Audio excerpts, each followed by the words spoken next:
протокол темасына кайтып келеличи кайра эле. Номер 5 баягы Мадумаров кол койгон протокол деп көп жылдан бери эле бул сөз жүрөт. Шайлоонун алдында чыгат. Быйыл өзгөчө бир көтөрүлдү. Өткөндө дагы сурактарга барып жүрдүңүз. Сурак амалдары бүттү, бирок тергөө амалдары бүтө элек. Ошо протоколдун тарыхын көп киши билбейт экен. Мен деле карап окуп мындай түпкүрүн тапкан жокмун. Анан жакында генерал Исмаил Исаков билдирүү жасады. Ошонун тарыхы боюнча. Бул протоколдун тарыхы те Акаевдин заманына барып такалат. Ошол кездеги президент Акаев менен Эмомали Рахмон келишип, ушундай жер алмашуу боюнча макулдашкан. Андан кийин 2008-жылдагы Курманбек Салиевич Бакиев дагы кол койгон келишимдер жөнүндө дагы сөз болуптур. Анан ошондо мага бир түшүнүксүз, ошо Исмаил Исаковдун жазгандарын окуп, түшүнүксүз бир эки жагдайга токтолгум келип атат. Ошол кездеги Аскарбек Шадиев дейт, кыргыз өкмөтү тарабынан кабыл алынган токтомдун негизинде 100 гектар жерди өткөзүп берүү чечимин чыгарган дейт. Ошол эле учурда Эмомали Рахмон кыргыз тарапка 5 гектар жер берүү токтомун чыгарып, 3,5 километр жол салуу үчүн. Анан кийин кайсыл бир себептерден ызы-чуу чыгарып, ошол жер берилбей калган. Андан кийин келип бара-бара ошо 275 метр деген жерге келген деп түшүндүм. Ошол туурабы? Ошо тарыхына бир аз тактоолорду киргизип койсоңуз. Тарыхы эми Аскар Акаевдин кол койгон кагаздардын баарына бүгүн Мадумаров күнөөлүү. Мен айтып атпаймынбы? Кар жаабай койсо деле Мадумаров күнөөлүү, сел жүрсө деле Мадумаров күнөөлүү. Ал түшүнүктүү болуп калды го дейм да. Коронавирустун чыгышына дагы Мадумаров күнөөлүү. Кургакчылык болуп калса дагы Мадумаров күнөөлүү. Эми жараткан ушундай кылат экен, сүйгөн пендесине ушундай сыноолорду берип, ошол сыноолор менен күнөөлөрүн жууйт экен. Күнөөлөрүм жуулуп аткан болсо, мен чексиз бактылуу бай инсанмын. Себеп акыретке барганда жооп бергенге караганда, монол жалган дүйнөнүн жеңил сурактарынан өтүп алган жакшы да. Мен мүмкүнчүлүктөн пайдаланып жакшы эскерттиңиз, ыраазычылык билдирем ошол Исмаил Исаковичке, Феликс Куловко, Өмүрбек Текебаевка, канчалык саясий көз карашыбыз бири-бирибиз менен дал келбеген, бири-бирибиз менен атаагындаш болбойлу, мыйзамдуулук жагына келгенде так айтышып коюп атат. Мына караңыз, жаштар деп көп кыйкырабыз го. Мына ошондой кылдын учунда турганда, кыйчалыш болгондо дале болсо, баягы четке сүрүп эскилер деп жүргөндөр так кесипкөй пикирлерин айтат экен. Алардан үчөө 70-тен өтүп кеткен. Ишенбай Кадырбеков 70-тен өттү, Кулов 70-тен өттү, Исмаил Исакович 70-тен. Экөө 60 менен 70-тин ортосунда бул Исхак Масалиев, Өмүрбек Текебаев. Бир да бир сабаттуумун, жүрөк жалынмын деген жаш саясатчылардын үнүн эмес, ассалому алейкумун да укпайсың. Биринчиден чындыгында сабаттуулук жетишпейт, экинчиден жүрөк жетишпейт. Кызылдап, чырылдап, сиздер чындыкты бир тарабын берип атасыздар. Ошолорго ыраазычылык билдирем. Себеп жаңы саясий маданият пайда болуп атат. Ай мен ушуну жек көрчүлөм, жакшы болуп атат деп табасы канган заман өттү. Жок туура эмес болуп атат, чындык чыркырап бул жакта калып атат деп айтып чыккандардын баары азыр мен айткан ошол бийик деңгээлдеги аксакалдар болду. Мунун түбү барып ошол сиз айткан биринчи ажоо менен ошол Рахмондун ортосундагы келишимге барып такалат. Андан бери жүздөгөн протоколдор келип, бирок ратификация болбогон жагдайлары көп. Казакстан менен дагы ошондой болуп келген. 2001-жылы кол коюлган протоколдорго, келишимдерге биз оңдоп түзөп отуруп 2008-жылы гана жактырганбыз. Ошондо да кызычуу. Раматылык Чубак айтып кетпеди беле? Казакстанга барсам, Назарбаевди сөгүп атат казактар. Мунун каны кыргыз, казактын жайлоосун кыргызга берип жиберди деп айгай салып атат деп. Кыргызга келсем дейт, тескери эмне болуп атат деп. Аябай керемет айткан ошол киши. Аллах акыретин берсин.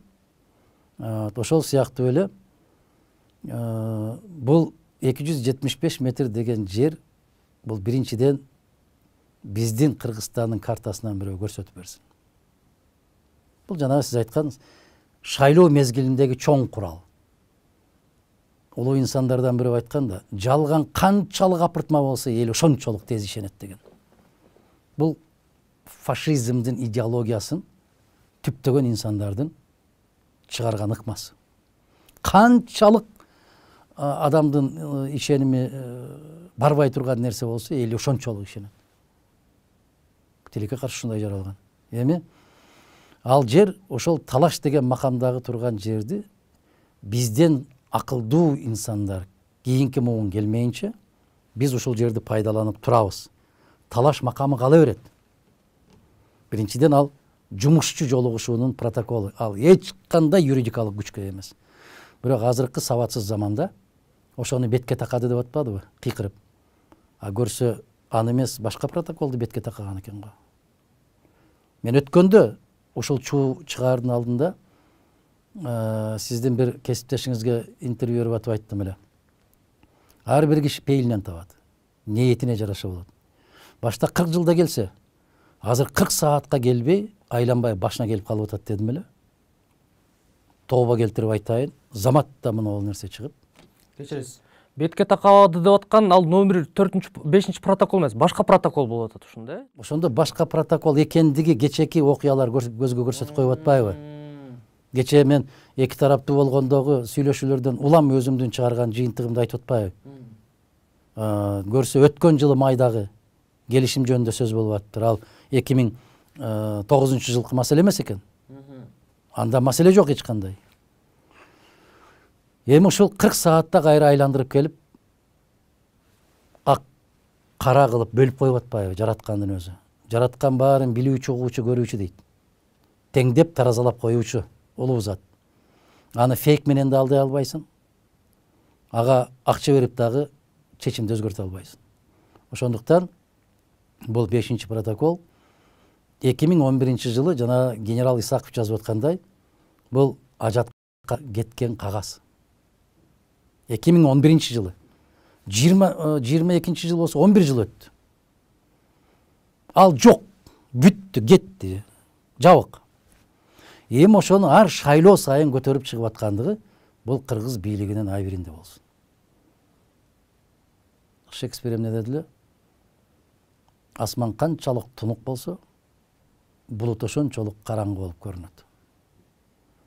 Чем небосвод прозрачнее и ясней, тем тучи кажутся на нем черней. Кыяматтын белгилеринин бири ушул дейт. 11 белгинин биринде ушундай деп атат. Чындыкты айткан кишини көкүрөктөн түртүп четтетип, жалган айткан кишинин аркасында берчип калган заман келет дейт. Мына ушул заман келген заман. Ал эми хадистерден экен. Биздин өзүбүздүн эле Калыгул бабабыздын айтып кеткен сөздөрүн карасаңыз, укмуштуудай там бересиң го. Бүгүнкү күн аттың жараткан өзү ар кимдин пейилине жараша жазасын берсин дегенден башка жооп жок экен да. Эми өлкө катарында, мамлекет катарында, мамлекеттик бир чиликтүү болгон органдар ак карасын ажыратпай тескери болуп аткандан кийин кайрылганың жалгыз жараткан болот экен. Анан ак караны тааный билген кыргыз боордошторубуз, жарандарыбыз болот экен да. Ошол. Түшүнүктүү. Ошол эле Исмаил Исаковдун дагы билдирүүсүнөн дагы бир учуруна токтолгум келип атат да. Ошо 275 метр дегилген протоколдон үзүндө ошол жерди ижарага алынсын деген жерди баягы көп айтып атышпайбы? Ошол жерде дагы цитата келтирейт. 2005 жылкы март революциясынан кийин 18 майда Танаев, Жумалиевдер даярдаган келишимге Душанбеге расмий визит менен барган Бакиев кол коет дейт. Келишимдин 1-чи статьясында жогоруда айтылгандай кайсыл бир жерден өтөөрү жазылса, анын 5-чи статьясы боюнча биздин жер тажик туугандарга 49 жылга арендага берилип, аренда баасы жылына $1 символикалык түрдө бааланат.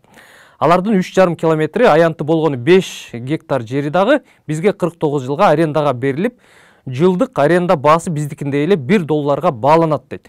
Бул сөз такталбаган жер боюнча болуп атат. Демек, ушундай нерседе тажрыйба бар экен да, ижарага алыш керек. Баракелде. Биринчиден ошондой, экинчиден ал көпүрө жөнүндө бир да сөз жок ал жерде. Такыр маселе жок. Баягы көзү ооруп аткан кишини барып бутун даарылагандай кылып атат да булар. Менин көзүм ооруп атат десе, жок, сенин бутуң ооруп атат деп атпайбы? Ошол сыяктуу бул жөнүндө түк талаш болбош керек. Эч кандай талаш болбош керек. Эми маселе башка жакта экен. Оркоев өзүнөн өзү чыга калды. Исмаил Сакычтын ар бир сүйлөмүнө артына 3 семиз илеп белгисин койсок болот да. Сеп так жазылган, даана жазылган. Бул киши аскер кызматында коргоо министри болуп отуруп, анын ичинде чек ара кызматын жетектеп отуруп, ар бир ташына чейин билет. Бул бир жагы, экинчи жагы, ошол комитеттин, тийиштүү комитеттин төрагасы болуп отуруп, эл аралык келишим, эл аралык протоколдорду түндө саат 3-тө тургузсаң дагы жатка айтып берет. Эми ушул жатка жаттап алган кишини ур тепкиге алып аткан баягы фейк троллдор. Биз акыр бир нерсеге көнүшүбүз керек го. Бир нерсеге ишенишибиз керек го. Мисалы, мен канчалык өзүмдү акылдуу деп эсептебейин, колума өмүрүндө скальпель алып, жок дегенде шишип турган ириңди дагы кесе албайм, кеским да келбейт. Мен барбайм ал ишке. Мен канчалык акылдуу деп сезбейин өзүмдү. Мен колума үрөөн алып алып, бир дыйкандан куржунун талашып барып, анын жерине үрөөн сеппейм, себеп ал менде мыкты билет. Мен сеп албай калышым мүмкүн. Мен канчалык мыкты деп өзүмдү эсептебейин, могул турган операторлор тартып атат. Мен ушул камераны бул жака кой, ал жака кой, моундай тарт деп айта албайм, себеп алар менден мыкты билет. Бирок түк түшүнүгү жок кишилер келип, ошондой кесипкөй инсандарды окутуп, үстүнөн сөгүп, не деген сөздөрдү айтып атканы, бул биздин гана коомдо болсо керек. 150 миллионго жакын калкы бар Россияда дагы талашып тартышып аткан бир 20-30 киши. А бизде 6 миллион катышат талкууга. Караңыз, биринчи каналды караңыз, РТРди караңыз, Россиянын. Бир 30 эле киши, дайым эле ошо кишилер чакырылат. Бирок эч ким айтпайт, эски кишилер да айтышып атат деп. Бирок алар ошолорду жатка жаттап алган да. Мына мен эч бир жерден көрбөдүм. 30 жылдан ашык мезгилден бери Зюгановда, Жириновскийда, Мироновдагы депутаттар. Бирок булар кетсин, жаңылар келсин дегенди мен укпайм. Алар мамлекеттик түзүлүш, мамлекеттик думанын ишин чылап ичип алгандар. Исмаил Сакыч дагы мына ушул чек ара боюнча маселени, эл аралык протоколдорду ошондой чылап ичип алган инсандар. Мына Текебаев да, Ишенбай Кадырбеков дагы. Бул кишилер конституциялык түзүлүштү, эл аралык келишимдерди, алардын эл аралык укуктук даражаларын Исхак Масалиев комитеттин төрагасы катарында булар баары жанагы 2 жерде 2-4, 2 жерде 5-10 дегендей жаттагандай жаттап алган инсандар. Эми ушулар пикирин айтса дагы, баягы фейк троллдор, акча алып иштеп аткан бөтөн аттар менен чыгып аткандар тебелеп басып салып атпайбы? Ушундай болуп атпайбы? Бир кызык окуя болуп атпайбы? Муну колуна жумуртка кармап турат да. Мен айтып атам, муну ушул ушуну жумуртка экен, мындай бир бышырып жебейсиңби десем болбойт экен дейт. Эмнеге десем болбойт экен дейт. Эмнеге десем бул киши болбойт деп атат дейт да. Илгери билесиңерби, кыргыздар балык жесе болбойт экен деп, балык кайнап турган дарыялардын жээгинде, көлдүн жээгинде жашап аткан азаматтар ачкадан көбү кырылган. Эмнеге десе балык жесе болбойт экен деп. Мына ушундай бир момун эл экенбиз да, бир Кудайдын жаратып койгон айланайын ааламда бир эң момун кылып жараткан биз экен да. Ишенчек, анан оома, бирөө бир сөз айтса ошого ээрчип кетмей, туруктуу эле туруп, кокустан бирөө айтып кеткен болсо, кокуй мындай турбайбы деп тура калып ал жакка кетмей, бирөөнү жамандап аткан болсо өкүртө үстүнө чыгып алып тебелемей, кокуй бул инсан мындай улуу инсан экен десе, түшө калып кайра бетинен сылап, ыйлап өпмөй. Мана ушундай бир керемет улуттук өзгөчөлүгүбүз бар. Кечээ тепкилеп аткандарды бүгүн баатыр деп кыйкырабыз. Бүгүн баатыр болгондорду эртең тепкилеп жердин 7 кабатына киргизебиз. Мына баягы сурак болуп атканда, жеке жолугушуу болуп атканда, ошол кезде мени куттуктап, аябай катуу кучактап көтөрүп, чапан кийгизип, калпак кийгизгендер, мен бул документти көргөн эмесмин, мен биринчи жолу көрүп атам дегендерин карап туруп, жана тергөөчү айтып атпайбы, буга эмне дейсиз дегенде бул киши туура айтат. Бул киши көргөн эмес. Мен жалгыз чечкенмин. Силерге мен керекмин. Мени жазалагыла, жазалагыңар келсе, моолорду кыйнап алып келбегилечи дедим. Бирок эртең той тамаша, жаман жакшылыктарда, Куран окуткан жерде ошолор көзмө-көз келгенде, келип туруп колумду кысып, бизди түшүнөсүз да деп кетет.